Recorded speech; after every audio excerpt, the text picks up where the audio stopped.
नमस्कार साथियों, स्वागत है आपका वेट गब्बर सर क्लासेस में। आपने जो पहला पार्ट है उसको बहुत अच्छा सपोर्ट दिया है ना। आज हम दूसरा पार्ट कवर करेंगे जिसमें हमने अभी 1 से लेके 10 तक के क्वेश्चन कंप्लीट किए हैं। आज हम 11 से लेके 20 तक क्वेश्चन कंप्लीट करेंगे, ठीक है। और क्वेश्चन आपको कैसे लगते हैं आप कमेंट में ज़रूर बताइएगा, ठीक है। पहला क्वेश्चन है, फलीदार वृक्षों में मौजूद विषाक्त पदार्थ कौन सा है ना, यानी टॉक्सिन कौन सा है। Toxin substance present in leguminous tree is, तो ऑप्शन इसके क्या है, मीमोसिन है, ट्रिप्सिन है, साइनोजेंस है और थायमीन है। तो इसका सही आंसर क्या होगा? इसका सही आंसर है मीमोसिन। मीमोसिन क्या होता है? मीमोसिन एक जो लेग्यूमिनेस में पाए जाने वाला टॉक्सिन्स होता है, ठीक है। लेग्यूमिनेस कौन कौन से चारे होते हैं? लेग्यूमिनेस फसलें बहुत सारी होती है जिनको एक प्रकार की दलहनी फसलें बोलते हैं। इसमें जो मेन जो पाया जाता है मीमोसिन, वो किस में पाया जाता है? वो सुपरबुल में पाया जाता है, जिसका नाम क्या है? जिसका नाम है ल्यूसियाना लूसियाना ल्यूकोसिफिला, ठीक है। नाम क्या है? ल्यूसियाना ल्यूकोसिफिला, सॉरी, ल्यूकोसिफिला है, ठीक है। ये किस में पाया, ये इसमें कौन सा विषाक्त पदार्थ पाया जाता है? इसमें मेमोसिन नामक विषाक्त पदार्थ पाया जाता है। ये मेमोसिन किस प्रकार का टॉक्सिन है? तो ये नॉन प्रोटीन एमिनो एसिड है, ठीक है। ये कैसा है? Non protein amino amino acid है, ठीक है। एमिनो एसिड है ये मुख्य रूप से क्या करता है? इसका जो टॉक्सिन्स होता है वो क्या करता है? ये थायराइड, जो थायराइड ग्लैंड होती है उसके फंक्शन को क्या करता है? इनहिबिट यानी रोक देता है, ठीक है। जिससे क्या होता है? जिससे हेयर लॉस होता है और ग्रोथ कम होती है। उसके अलावा गोइटर भी हो सकता है, ठीक है। जो मेन है गोइटर है जैसी समस्या हो सकती है, ठीक है। इसके अलावा अगर इसको हाई इंटेक करते हैं तो डाइजेस्टिव सिस्टम में भी दिक्कत आ सकती है, ठीक है। तो ये हमारा ऑप्शन है, जो हमारा आंसर है वो क्या है? मिमोसिन है, ठीक है। अब दूसरे विकल्प को भी देखेंगे, जैसे कि बी ऑप्शन क्या था? ट्रिप्सिन था। ट्रिप्सिन क्या है? एक एंजाइम है। एंजाइम क्या करता है? ये प्रोटीन को डाइजेशन करने में मदद करता है, यानी कि प्रोटीन जो होता है उसको डाइजेशन करने में यानी कि तोड़ने में मदद करता है, ठीक है। ये टॉक्सिन्स नहीं है, ठीक है। तीसरा ऑप्शन था अपना सी ऑप्शन, साइनोजन। साइनोजन क्या होता है? यह एक टॉक्सिन्स है, लेकिन ये किस में पाया जाता है? ये कसावा जैसे पौधे में पाया जाता है, जिसको क्या बोलते हैं? साइनोजेनिक ग्लूकोसाइड, ठीक है। साइनोजेनिक ग्लूकोसाइड कहते हैं, ठीक है। ये किस में पाया जाता है? कसावा में पाया जाता है। ये क्या करता है? साइनाइड रिलीज करता है। साइनोजन क्या करता है? साइनाइड रिलीज करता है। ये मेनली क्या होता है? लेगुमिनस ट्री में नहीं पाया जाता है ना। अगला ऑप्शन है डी ऑप्शन, क्या था? थायमिन। थायमिन क्या है? ये डीएनए का एक पेरिमिडीन बेस है, ठीक है। इतना याद रखिएगा, डीएनए का क्या है? एक पेरिमिडीन, दो होते हैं, एक पायरिडीन, प्यूरिन और पिरामिडीन। तो ये क्या? पिरिमिडीन बेस है, ठीक है। ये याद रखिएगा, आपने पढ़ा ही होगा, अगर जैसे डीएनए पढ़ा होगा तो चार बेस होते हैं, दो प्यूरिन के होते हैं, दो पिरामिडीन के होते हैं। तो वो हम आप जब जेनेटिक्स पढ़ेंगे तो उसमें समझ सकते हैं, ठीक है। अगला क्वेश्चन है, what is the brooding temperature in the first week, यानी कि पहले सप्ताह में ब्रूडिंग तापमान कितना होना चाहिए? पहले सप्ताह में ब्रूडिंग टेम्परेचर कितना होना चाहिए? तो ऑप्शन है इसके, पहला ऑप्शन है 95 डिग्री फ़ारेनहाइट, दूसरा है 60 डिग्री फ़ारेनहाइट, तीसरा है 105 डिग्री फ़ारेनहाइट, दूसरा है 70 डिग्री फ़ारेनहाइट। तो इसका सही आंसर क्या रहेगा?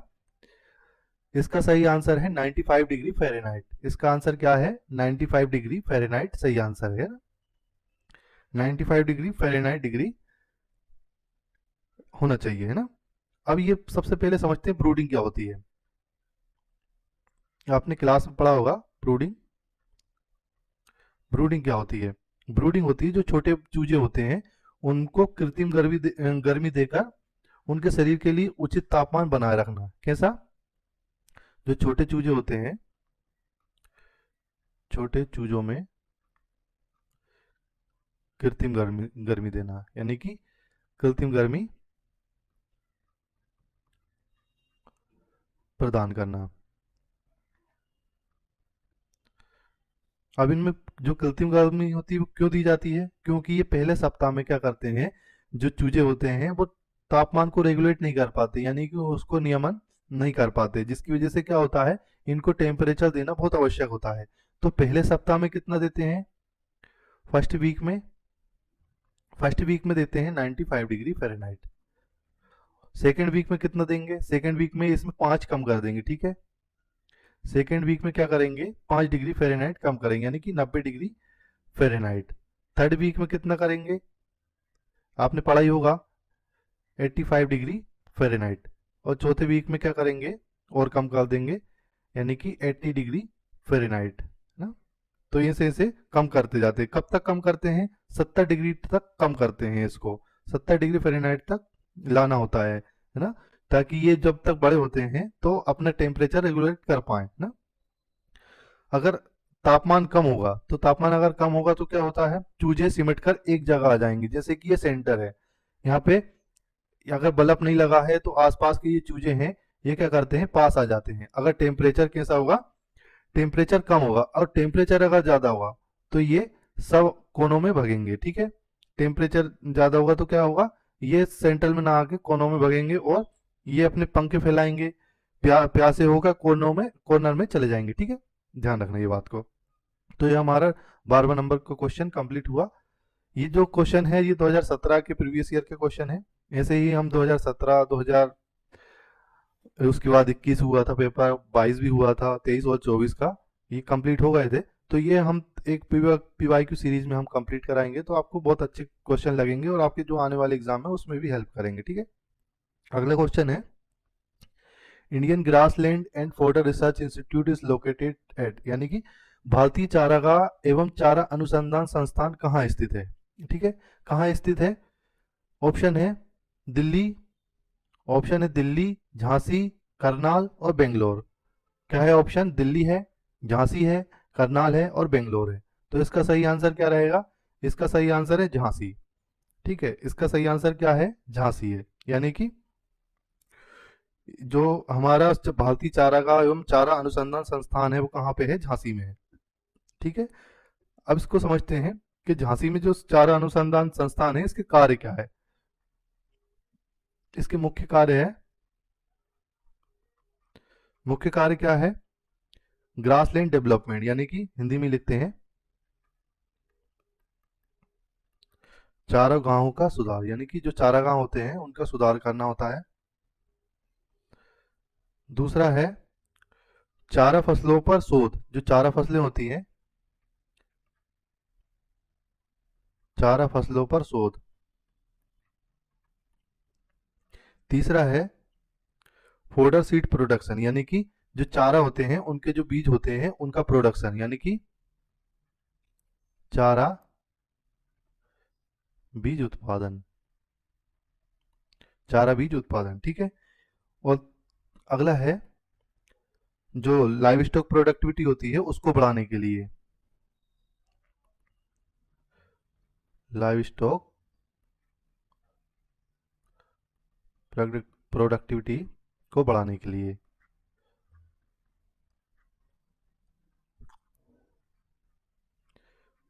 लिए, ये Indian grass and fodder research institute कहते हैं। अब इसका शॉर्ट फॉर्म क्या है,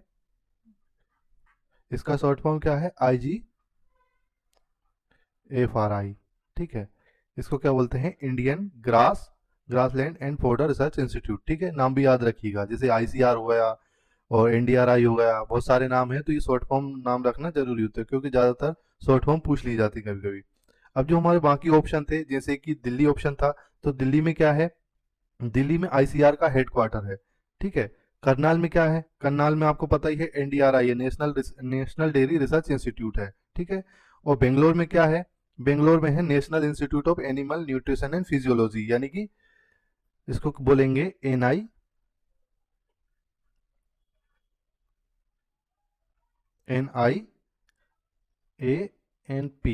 ठीक है, national institute of animal nutrition and physiology, ठीक है। तो याद रखिएगा।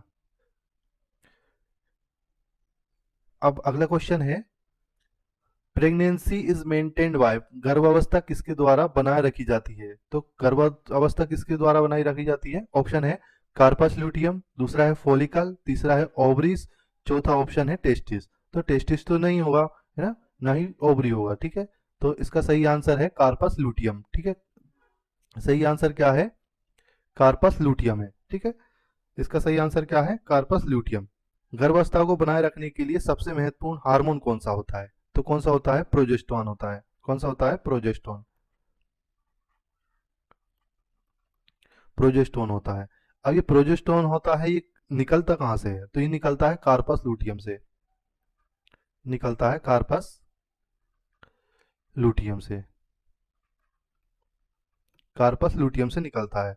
ठीक है, जो अब कार्पस लूटियम कहाँ से बनेगा? कार्पस लूटियम बनता है ओवरी पे। ठीक है, इतनी जानकारी बहुत है आज के लिए, है ना। कार्पस लूटियम किससे बनता है? ओवरी से बनता है। ठीक है, ओवरी के ऊपर बनता है, जिससे क्या होती है? प्रेगनेंसी मेंटेन होती है। ठीक है, अब प्रोजेस्टेरोन के कार्य क्या होते हैं? प्रोजेस्टेरोन के कार्य होते हैं, प्रोजेस्टेरोन के सिंपल कार्य होते हैं। ठीक है, यूटेरस को गर्भ धारण के लिए तैयार करना।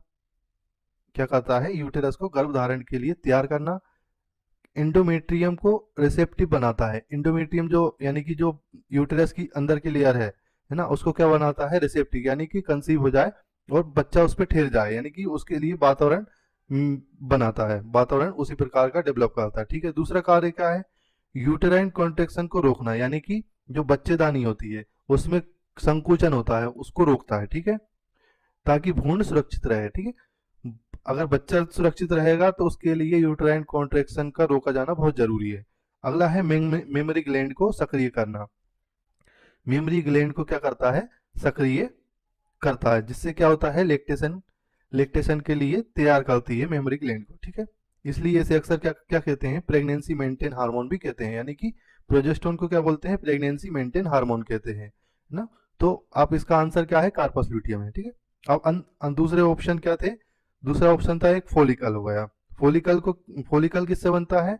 फॉलिकल, फॉलिकल से कौन सा हार्मोन निकलता है? एस्ट्रोजन निकलता है, जो क्या करता है? जो ओवुलेशन और ईस्टर साइकिल में काम करता है। लेकिन ये क्या करता है? प्रेगनेंसी मेंटेन नहीं करता है। अगर एस्ट्रोजन का लेवल बढ़ेगा तो क्या होगा? हीट आएगी, है ना। इस प्रकार याद रखिएगा।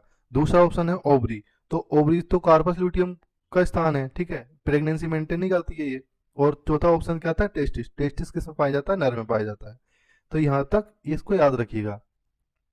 अगला क्वेश्चन है, what is the major function of milk producer producer cooperative society? हमने पहले क्वेश्चन भी पढ़ा था, यानी कि जो पहला पढ़ा था हमने इंश्योरेंस के लिए, तो उसमें आपको बताया था, एक ऑप्शन आया था, है ना। तो यहाँ भी समझिएगा, दूध उत्पादक सहकारी समिति का मुख्य कार्य क्या है ना, क्या है? ऑप्शन है मार्केटिंग ऑफ मिल्क, यानी दूध का विपणन। दूसरा है branding and advertising for milk, यानी दूध का ब्रांडिंग करना और विज्ञापन करना। तीसरा है facilitating milk production and collecting, दूध उत्पादन व संग्रहण की सुविधा।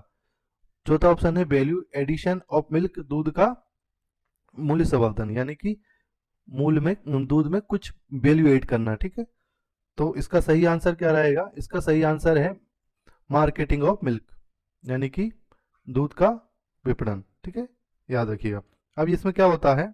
दूध उत्पादक सहकारी समिति का गठन मुख्य रूप से दूध उत्पादकों और उपभोक्ता, यानी कि जो दूध का उत्पादक करता है, दूध का उत्पादक कौन करता है? किसान करता है।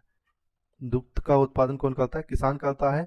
और एक होता है उपभोक्ता। उपभोक्ता कौन होता है? जो दूध को ग्रहण करता है। एक होता है उपभोक्ता। किसान, अब उपभोक्ता के पास डायरेक्ट तो जाएगा नहीं, तो उसके लिए जो बीच में होता है वो होता है, वो कौन सी सोसाइटी होती है? वो होती है मिल्क प्रोड्यूसर कोऑपरेटिव सोसाइटी होती है, जो कि क्या करती है? किसान और उपभोक्ता के बीच में मेन कड़ी होती है। ठीक है, सीधा संपर्क स्थापित करने के लिए किया गया था। किसान को उसका उचित दाम मिले और उपभोक्ता को शुद्ध दूध सही कीमत पर उपलब्ध हो। ठीक है, यही मुख्य उद्देश्य था इसका। ये क्या करता है? अब कोऑपरेटिव सोसाइटी क्या करती है? ये क्या करती है? मिल्क को कलेक्ट करती है। मिल्क को, मिल्क कलेक्टिंग, मिल्क कलेक्टिंग। फिर उसको क्या करती है? चिलिंग, यानी कि उसको ठंडा करती है, चिलिंग करेगी। उसके बाद क्या करेगी? उसकी प्रोसेसिंग करेगी, प्रोसेसिंग करेगी और मार्केटिंग करेगी,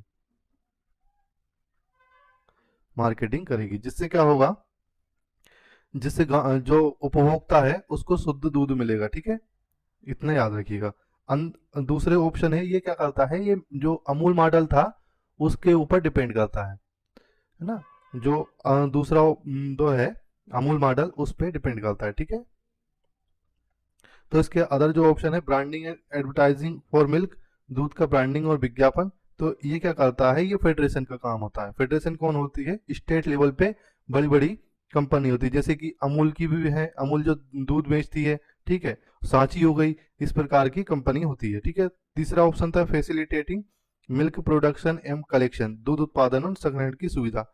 कलेक्शन का कार्य क्या करता है, समिति करती है, लेकिन जो मेजर फंक्शन है उसमें केवल क्या होता है, वो बड़ी बड़ी कमेटी का कार्य है, तो इसके लिए मार्केटिंग वाला ऑप्शन नहीं है ना।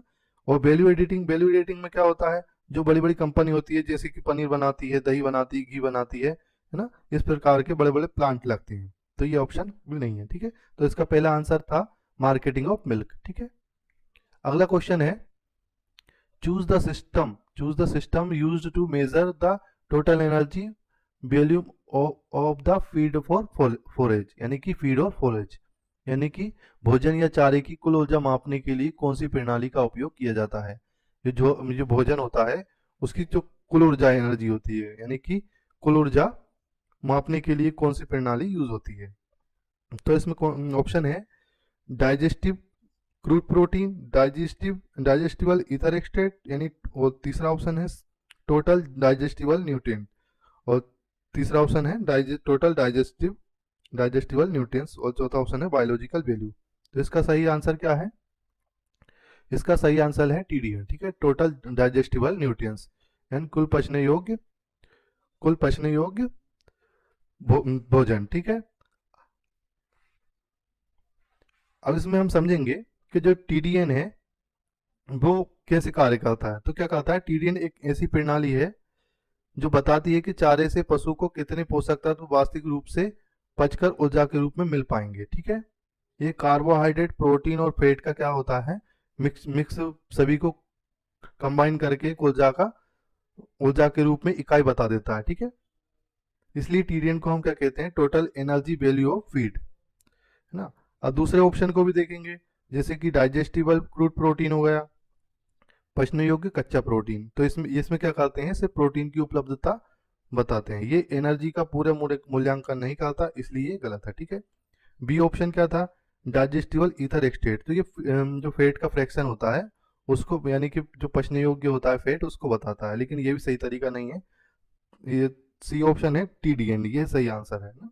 चौथा है बायोलॉजिकल वैल्यू, तो ये भी गलत आंसर है। ये क्या करता है, ये प्रोटीन की एनर्जी बताता है, यानी कि ये बताता है कि प्रोटीन का कितना भाग शरीर की जरूरत में उपयोग हुआ और कितना वेस्ट हो गया, ठीक है। तो ये हमारा जो आंसर था TDN था, ठीक है। अगला क्वेश्चन है, what is crossing of F1 and ether of the parents called, यानी कि माता पिता में से किसी एक के साथ F1 के संकरण को क्या कहते हैं। ऑप्शन है टेस्ट क्रॉसिंग, बी ऑप्शन है लाइन क्रॉसिंग, तीसरा ऑप्शन है स्टेट क्रॉसिंग, चौथा ऑप्शन है बैक क्रॉसिंग। तो इसका सही जो आंसर है वो है बैक क्रॉसिंग, चौथा क्या आंसर है बैक क्रॉसिंग। अब बैक क्रॉसिंग होता क्या है, सबसे पहले ये समझते हैं बैक क्रॉसिंग क्या होता है।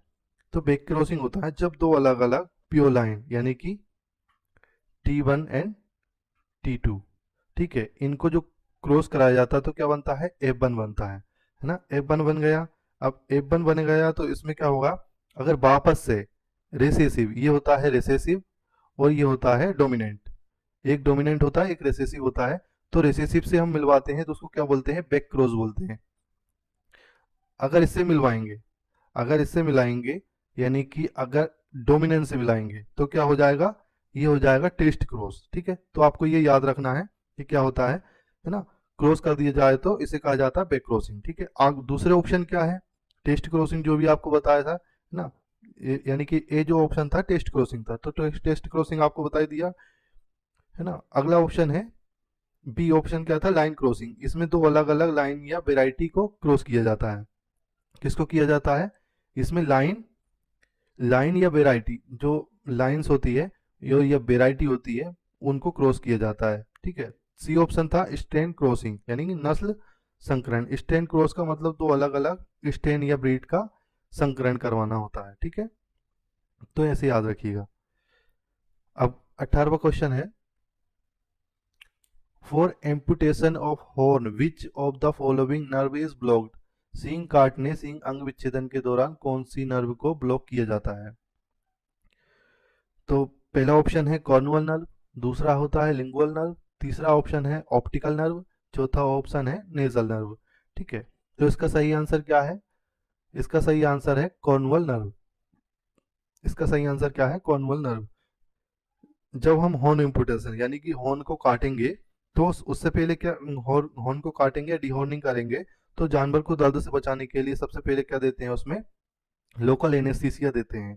ठीक है, अब सवाल क्या है, कॉर्नुअल नर्व को ब्लॉक करना है। ठीक है, तो सींग के पास क्या होती है, सेंसरी सप्लाई करने वाली नस होती है, जिसको क्या बोलते हैं, कॉर्नुअल नर्व बोलते हैं।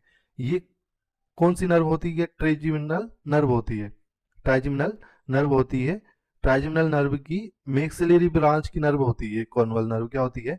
मैक्सिलरी ब्रांच होती है उसकी एक, ये कॉर्नुअल नर्व होती है। ठीक है, इसी वजह से क्या होता है, होने की सेंसेशन इसी नर्व से आती है ना। इसलिए हॉर्न सर्जरी या एम्पुटेशन में हम क्या करेंगे, कॉर्नुअल नर्व को ब्लॉक कर देंगे, जिससे पशु को दर्द नहीं होगा। लिंगुअल नर्व अलग ही समझ में आ रहा है। लिंगुअल नर्व किससे संबंधित है? जीभ से संबंधित है। ऑप्टिक नर्व आंख से संबंधित है। नेजल नर्व नाक और नथुनों की से संबंधित नर्व है। ठीक है, अलग अलग नर्व होती है, तो हमको क्या करना है, कॉर्नुअल नर्व को मतलब वहीं पे यानी सीसिया दे के रोक देना है। ठीक है, ब्लॉक कर देना है। अगला क्वेश्चन है, the place where pigs are maintain is known as. जहां सुअरों को रखा जाता है उसे क्या कहते हैं? क्या कहते हैं? स्टे या सुकरशाला, दूसरा है स्टेबल, अस्तबल, तीसरा है केनल कुत्ता घर, चौथा है एवियरी पक्षीशाला। तो इसका सही आंसर क्या है? सही आंसर तो आपने मन में सोच लिया होगा। इसका सही आंसर है स्टे यानी कि सुकरशाला। सुकरशाला इसका सही आंसर है। पिग फार्मिंग के लिए जो घर या पेन को बनाते हैं उसे क्या कहते हैं? इंग्लिश में कहते हैं स्टे और हिंदी में कहते हैं सुकरशाला। ठीक है, ये कैसी होती है? हाइजेनिक होती है, प्रॉपर वेंटिलेशन होता है इसमें, और ड्रेनेज का सिस्टम कंप्लीट होता है। ठीक है, ताकि जो पिग्स होते हैं वो स्वस्थ रहें। ठीक है, दूसरा ऑप्शन क्या दिया था? स्टेबल का दिया था, अस्तबल का। अस्तबल का प्रयोग किस में किया जाता है? जो घोड़े होते हैं उनको रखने के लिए, खच्चर होता है उनको रखने के लिए, या गधे होते हैं उनको रखने के लिए स्टेबल शब्द का यूज किया जाता है। सी ऑप्शन था केनल। केनल का मतलब क्या है? डॉग हाउस, यानी कि कुत्तों को जहां रखते हैं उसका घर कहते हैं। ठीक है, चौथा ऑप्शन है एवियरी पक्षीशाला। पक्षीशाला यानी कि एवियरी वह जगह है जहां पंछी बर्ड को खुला या केज में रखा जाता है। ठीक है, ठीक है, तो ये हमारा 19वां क्वेश्चन कंप्लीट हुआ। अब अगला है लास्ट क्वेश्चन, यदि लक्षणों की वंशागति बहुत अच्छी है, यदि लक्षणों की वंशागति बहुत अच्छी है तो चयन की कौन सी विधि अपनाई जाती है? चयन की कौन सी विधि अपनाई जाएगी? सबसे पहला ऑप्शन है प्रोजेनी टेस्टिंग, दूसरा है फैमिली सिलेक्शन, तीसरा है इंडिविजुअल सिलेक्शन, चौथा है पेडिग्री सिलेक्शन। तो इसका सही आंसर क्या रहेगा? इसका सही आंसर है इंडिविजुअल सिलेक्शन यानी कि व्यक्तिगत चयन। वंशागति का मतलब क्या होता है? वंशागति का मतलब होता है किसी लक्षण का एक पीढ़ी से या पीढ़ी दर पीढ़ी माता पिता से संतान तक कितनी मजबूती से जाता है। तो इसका मतलब है, वंशागति का मतलब क्या है? माता पिता से जो संतान तक जो लक्षण पहुंच रहे हैं वो कितनी मजबूती से जा रहे हैं। ठीक है, अगर किसी ट्रेट की हेरिडिटी बहुत ज्यादा है, यानी कि वंशागति बहुत ज्यादा है, जैसे कि बॉडी वेट हो गया बहुत अच्छा हट्टा कट्टा है, दूसरा है उसके पंख बहुत ज्यादा है, या उसके बाल बहुत अलग ही दिख रहे हैं, है ना, ये ग्रोथ रेट तो उसकी बहुत स्पीड से हो रही है ना, तो ये क्या कहलाएगा? ये इंडिविजुअल एनिमल के आधार पर ही चयन कर लेते हैं पशु को, है ना। इसके लिए अदर जो अदर चयन होते हैं उनका उनको नहीं अपनाया जाता। ठीक है, इसलिए क्या किसको यूज करेंगे? इंडिविजुअल सिलेक्शन हम मेथड अपनाते हैं। अब जो पहला ऑप्शन था इसका प्रोजनी टेस्टिंग का, प्रोजनी टेस्टिंग इसका क्या उपयोग होता है? जब ट्रेट की हेरिडिटी लो होती है, यानी कि अगर पशु की हेरिडिटी लो है, यानी कि वंशागति बहुत लो है, जिसमें मान लो पता नहीं चल रहा उसका, अब उसकी दूध देखना है उसका, है ना, यानी कि मिल्क यील्डिंग काउ देखना है कि कितना देती है, तो इसके लिए प्रोजनी टेस्टिंग यानी कि संतति परीक्षण करेंगे, है ना, इससे अनुमान लग जाएगा। दूसरा है फैमिली सिलेक्शन, इसमें पूरा फैमिली ग्रुप का प्रदर्शन देखते हैं। तीसरा ऑप्शन है, तीसरा ऑप्शन तो अपना सही था, इंडिविजुअल सिलेक्शन। इसका चौथा ऑप्शन था पेडिग्री सिलेक्शन, इसमें क्या करते हैं, जो एंसेस्टर होते हैं यानी कि पूर्वज होते हैं उनकी परफॉर्मेंस देखकर सिलेक्शन किया जाता है। ठीक है, तो आप बिल्कुल अच्छे से आप तैयारी कीजिएगा, है ना। अगर कोई डाउट हो तो आप हम हमें मैसेज कर सकते हैं या हमारे ग्रुप से जुड़ सकते हैं, है ना। नंबर है, आप इस पे अगर कोई डाउट हो तो हमसे संपर्क कर लीजिएगा, ठीक है। और इसी तरह पढ़ते रहिएगा, है ना। और अगर टेस्ट सीरीज या कोर्स के लिए कोई भी दिक्कत आ रही हो तो आप इस नंबर पर संपर्क कर लीजिएगा, आपको पूरा गाइडेंस मिलेगा, ठीक है। आज के लिए इतना ही, धन्यवाद।